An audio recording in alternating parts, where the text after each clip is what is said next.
Shadow the new Praetorian.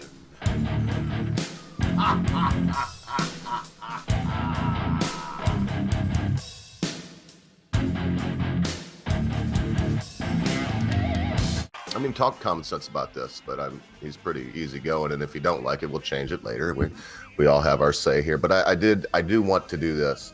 Wednesdays, we will have a little vacancy for a while, and Magic Bollocks went back to work also, so there's a very good possibility that Wednesdays will be a lot of the time just the Ogre. I'm not afraid of that. I mean, it's obvious I come out and do live streams. It's not a big deal. I can do that, but there's something magic that does happen when you have some good people that, and myself excluded, I'm talking about Magic Bollocks, Britisher, especially Common Sense Guy, you know, these people that come in and make the show what it is. Something magic happens. And to take the burden off of Common Sense, I'm sure he will be popping in with me on these random streams that I'm doing. But Wednesdays, I mean, he's going to be busy, he's going to be working. If you would like to come on Wednesday, now this isn't an open call. No one is leaving a seat. The only thing is a slight void for a day. There is no vacancy. I don't want to call it a vacancy. There's a slight void. So if you've been listening to the show for a while, or if you just found us and you would like to give it a shot, funny thing is, I'm going to ask you to contact Common Sense Guy. You can contact me. I'll be happy to speak with you, of course, but not nearly the guy that Common Sense is when it comes to getting back to somebody and making sure if it's said, hey, you're going to be on this day, that you're on that day. So if you're interested in something like that, and I'm going to keep this very brief so that more people will watch it, let us know. Also, we're taking as many ideas as we can to grow the channel. I'm banging my head against the wall. I've never even thought about it before. And it almost seems to me that now that I'm thinking about it, I'm going in the wrong direction. And look, the boys depend on me like I depend on them. We're here for each other. And that said, I mean, you know, they really need me to do everything that I can do to grow this channel and to make the platform as good a platform as it can be. And that doesn't necessarily mean huge. It does mean as good as it can be, though. So as many people watching as we could get would be nice. So anyway, let me do this very quickly. I woke up this morning, wanted to have a doobie in my cuppa, and I wanted to include you lot in this with me. You know, I'm looking over some old stuff, and oh man, I found Al Sharpton even found some of these some of these preeminent black leaders just praising Donald Trump. And what's changed? I mean, I'm going to play this again, but listen carefully. This whole clip, including Donald Trump's, because back here he wasn't president, but I guess I can call him president. President Trump's remarks. The whole thing is 2 minutes and 57 seconds long. So I'm going to play this and then talk just a little bit about CNN. And yes, Common Sense, if you're still there, I'm going to send you the link, because I won't lie. Will stay under a half hour, but it probably wouldn't hurt to have your little 2 cents on this. Man, we'll talk about it when we get there. So let's take a look at this. Just consider this and why maybe things are the way they are. And then we'll look at one more story. Good morning, everybody, from the Church of Keck, from the Ogre Show, from Magic Bollocks, and from Common Sense Guy, from yours truly, your ever-loving blue-eyed ogre. Good morning. I hope that everything that you plan to do today gets accomplished, that all your wildest dreams come true. Take it away, Mr. Jackson. I do want to express thanks to you, Donald Trump, for being with us tonight. We need your building skills, your gusto, your rent package for people on Wall Street who represent diversity. And we thank you for coming tonight. Let's give Donald Trump a big hand.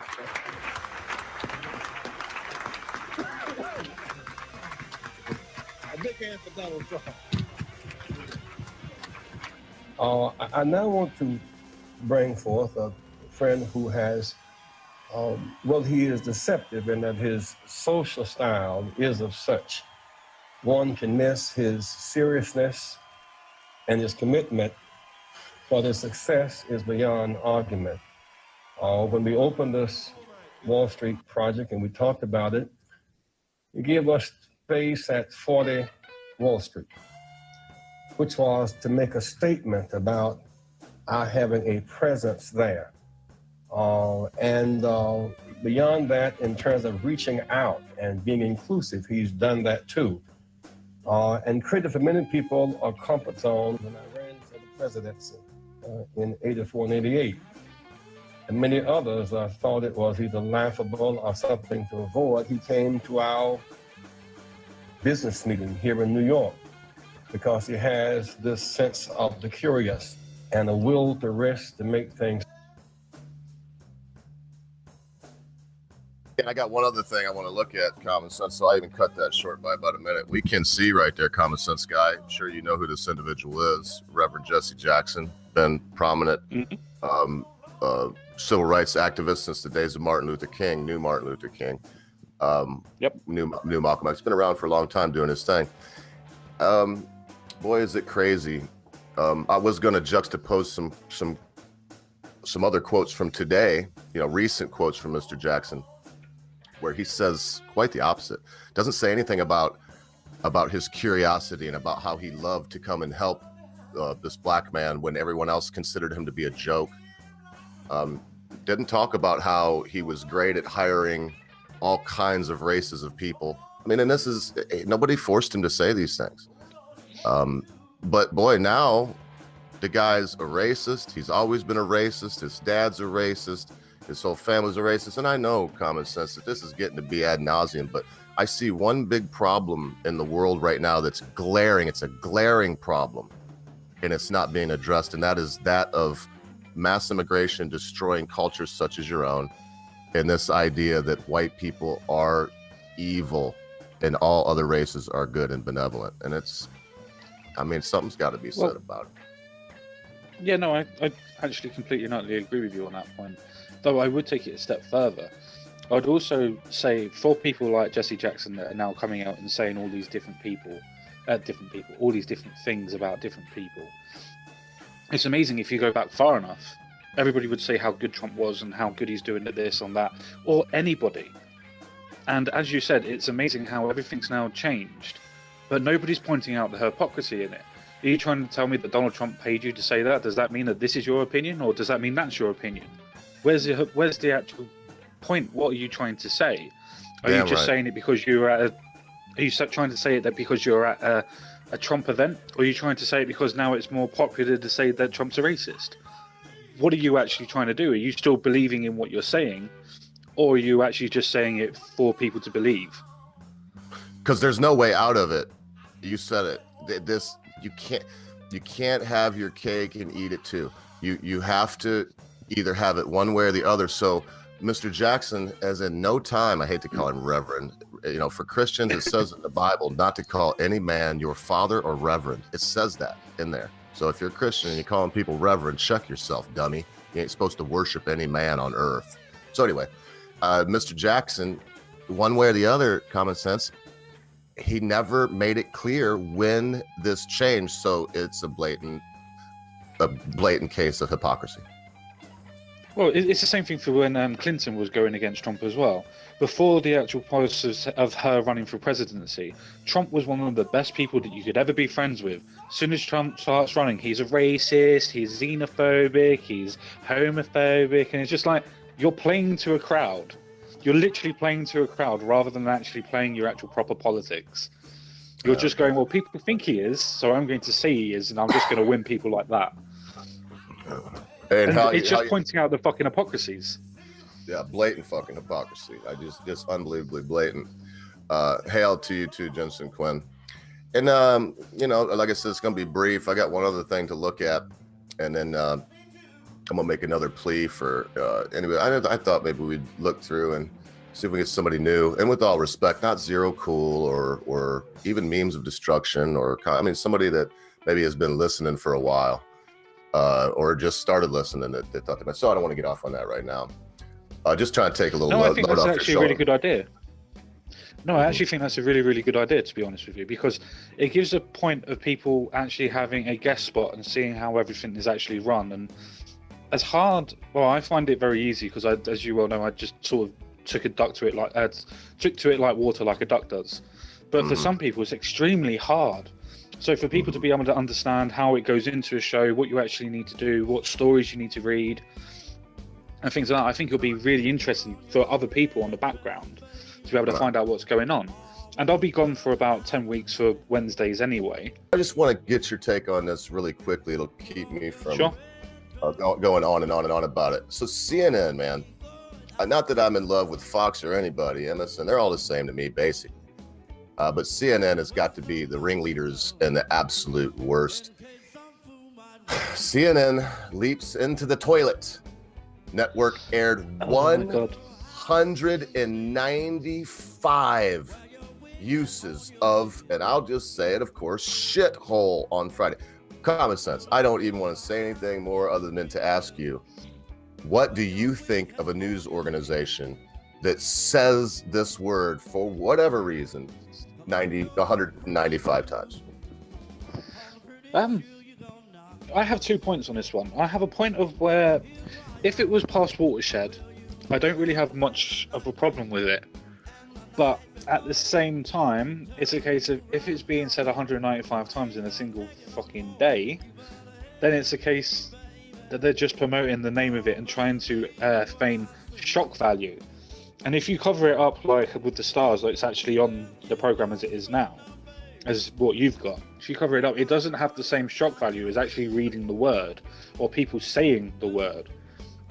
And it just seems to me that people are doing it simply for the shock value, to go, he's definitely a racist because he said this. It's like, no, he didn't actually say this. And it's a case of, as I said on Friday, he never said this. It's coming from third-hand information that somebody might have said this. Jeez. It's not even a point of actually saying that Trump actually said this. No. As you said on Saturday, wasn't it? That it's a case of somebody in there said to somebody else that it sounded like he said it. Yeah. It's just, well, what do you do with that type of information? Oh, we're going to run a story. It's like, no you wonder throw, you throw, you throw that information. You throw that information in the shithole, to answer your question. Yeah, exactly.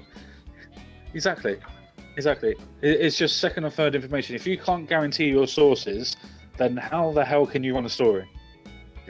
Because as soon as Donald Trump comes out and says, oh no, I didn't say it, and nobody else is going to back your source up, who looks like a cunt? You do. It's the same as if you're going to do a video about somebody or do any sort of thing, a story that we do. We provide sources. And people that normally don't, normally only provide opinion and won't back it up with actual proper sources. Whether you agree with a situation or whatever, you provide the sources so people can read it and make their own mind up. After all, it's opinionated. The same as any news is. It's opinionated. So you provide the sources and the links so people can read and have a look. CNN haven't done anything like that at all. All they've done is gone, this person said this because I heard it from somebody else. It's like playground goddamn talk.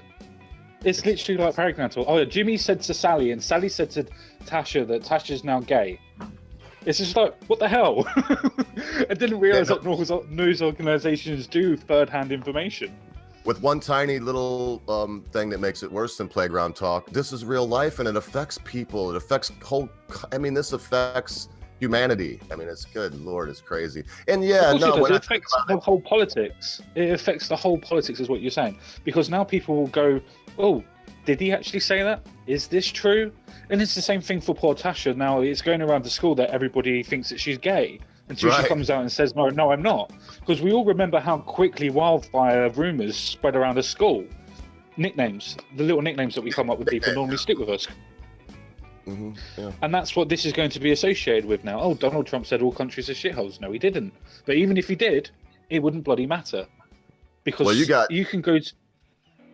Well, I was going to quickly say that I can say to somebody in my area that, oh, Birmingham's a shithole. And generally most people go, yeah, it pretty much is. I'm not saying the people are. I'm saying that somewhere in Birmingham, the Birmingham itself, to me, I wouldn't fucking live there. This Cuomo, he writes out the word shithole on a board and says, my kids are watching. I made sure they're watching. I don't want them to learn this word, but my president has made it a rumor, as you said. And so here we go. In the contest for most offended news network after President Trump reportedly referred to African nations as shithole countries, CNN wins hand down. Newsbusters staff combed through CNN's transcriptions on Nexus for the S-hole word in the 24 hours. So you're right. I thought it was 2 days, but this is a 24-hour period of January 12th. The first full day after the Washington Post reported the controversy and found CNN staffers, common sense, and CNN guests, common sense, uncorked the profanity 195 times. Do you, for a minute, knowing that this is true, you can't spin it, do you for a minute believe that Cuomo and these people give one iota of a care for any children out there, or what, you know? But that's the thing, though. I don't even think it's anything to do with the children. As I said, it's to cause outrage so people think the way that they think. I mean, at the end of the day, if they were going to say anything about Detroit, they would probably go, yeah, Detroit's a bit of a shithole, or Seattle's a bit of a shithole, or whatever, or London's a bit of a shithole, whatever. Everybody's going to say that type of thing, or a particular area in a particular city is a shithole. It wouldn't really matter. It's just a point that they all would say it, and they know they would. But because Donald Trump said it, it's a case, or supposedly said it, sorry, let me clarify that. Supposedly have said that it's a case of, oh, now we can run off mildly and run off with the idea of it. It's just like, well, if you didn't report on it, like as in as much as you did, and you were to bleat it out, nobody would know what the word is. I mean, don't get me wrong, people would have a look at it, but it wouldn't be as prominent as what you're trying to push. Now, I just want to make a quick point on this one. The Washington Post has got a movie out that's just come out, which is called The Post, which is to do with obviously the Watergate scandal with Nixon. Now, the Washington Post had to get all of the citations and everything out for all of that. Now, if you look at what that did then, with all the citations and everything else like that for the government and whatever, because they didn't want to go to prison, now look at the fact and how relaxed laws are, to the point where somebody said this about Trump and they can print it. And they're supposed to be defending the free democracy and the freedom of press. And you wonder why you get called fake news. Well, they're all of the news organizations, especially the printed word, as you're pointing out right now, newspapers, they've all turned into, the Inquirer or the Mirror. They're all page 6 now. Hillary Clinton, she was fainting quite a lot at different bits, and she was almost fainting when she was talking to different people. But that's something that is going to be newsworthy. If you can't do the tours, so to speak, then you're not physically fit to be able to do the job. That's the point that they were getting at. But I would actually say I don't have a problem with any sort of, I don't mean personal stuff as in personal information and things like that. I mean, if somebody can see something and make an observation while you're out in the public, then obviously people are going to criticize it. It's out in the public. But the point is, if you're going to do it for one, you've got to do it for the other. The same as what you said. If you're not going to do it for one, then you can't do it for the other. I'm the opposite way around. If you're going to do it for Trump, then you're going to have to do it for Obama. If you're going to do it for Trump, you're going to have to do it for Hillary, and so on and so forth, or Hillary to Trump, whatever. But that's what the news does, because it's not being to the point of partisan as it should do. It's picking on whatever Trump says, because it can't pick up on Trump doing stuff wrong politically. They can only do it on a personal level. Well, as I said, I think that's personal, and I think that's a case of being in the personal life behind closed doors. Now, if Churchill was to do it in a pub somewhere, then you have every right to bloody report that, because it's in a public domain. But if he's doing that in the comfort of his own home, no, you don't have the right to be able to do that, because that means you're breaching his privacy laws anyway. Hypocrisy basically would be the actual physical word of the day, but as a message of the day, if you're going to decide that you're going to denigrate somebody on their political views or personal beliefs or views or how they act, just because they're on a political side, you should scrutinize people by the same point. So if you're going to scrutinize them on a personal level, on their ideas and their points and everything else like that, you've got to do it on your own side as well. You can't have one sort of form of hypocrisy when you're going to be doing one thing for another person, and then it comes to your side and you're like, nah, it's all right. I don't want to mention the fact that she might have killed loads of people. I don't want to mention the fact that she might have sold uranium. I don't want to mention the fact that she's an evil person. Those type of things. A little ad hominem attacks. If you're going to do that with Trump, then you've got to do it with everybody else. That's my word of the day. Don't be a hypocrite. Excellent. Well, my advice is similar, and that think for yourself today. Whatever you do, I had to watch high impact flicks because I never took the time to actually get out the Washington Compost on the internet and to read the article where it breaks it down, and where these people, you know, Cuomo and that Jim Acosta, they're saying that they're quoting the president, but they're not. They're quoting something that someone said that knows someone that was in the meeting. And they were using, in the article, they were saying things like, these people said. I don't know, but the word for the idea today that I would like to get across is think for yourself. Remember what Common Sense Guy was saying earlier. It's if we allow people, would you allow someone to chew your food for you? Would you allow someone to take your nice, you got your beef Wellington here, you know, your bangers and mash, and and then they chew it up and here you go. No. How much more dangerous is it that you allow someone to masticate your information before you ingest it into the machine that is, it's more important than your stomach, folks. It's more important than eating, because if you don't have a good working machine, what good is it? Why would you even want to live? So no matter what you do today, if you hate Donald Trump, it's fine, but hate him because you hate him. Don't hate him because somebody told you to. If you hate Hillary, or if you're a Democrat or a Republican, or if you're like Common Sense Guy and me, and basically neither, and just a human being that wants to look at things realistically, be that. But be any of those things based on you. Thank you so much, Crumple Point. Some funny stuff was said. Thank you so much, MC. Yes, Doman said the things. Loafer, Jensen Quinn, my goodness, Pizzy, all of y'all out there. Anybody I missed, I'm sorry, and not really, but Stig Helmer, good to see you out there. Dutch Tulip, new guy on the block here. Common Sense Guy, and also Tomahawk, all of y'all. We really appreciate you being here. We hope that you have a wonderful day, and be good to your friends, be good to your family members, be good to your loved ones. Be quick to say you're sorry. Be even quicker to accept an apology, especially when that thing your friend, your family member, or loved one has done seems to be so huge you'll never be able to forget about it. Because constant viewers, you know it's true. At a time you think not. Your friends, your family members, your loved ones, your life, and everything you know.